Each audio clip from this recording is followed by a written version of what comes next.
జగిత్యాల జిల్లా వెల్గటూర్ మండలం మొక్కట్రావుపేట గ్రామంలో ఈదురుగాలులకు కరెంటు స్తంభాలు విరిగిపోవడంతో రైతులు తీవ్ర ఇబ్బందులు ఎదుర్కొంటున్నారు.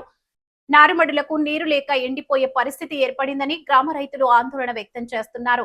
వారం రోజులుగా విద్యుత్ సరఫరా లేకపోవడంతో వాటర్ ట్యాంకర్లకు డబ్బులు చెల్లించి వాటి సహాయంతో నారుమడులను కాపాడుకుంటున్నామని, తమ సమస్య పరిష్కారం కోసం విద్యుత్ అధికారులకు చెప్పుకుందామనుకుంటే వారు స్పందించడం లేదని రైతులు ఆవేదన వ్యక్తం చేస్తున్నారు. ఇప్పటికైనా అధికారులు స్పందించి విరిగిపోయిన కరెంటు స్తంభాలను మరమ్మత్తు నిర్వహించి ఆదుకోవాలని రైతులు కోరుతున్నారు.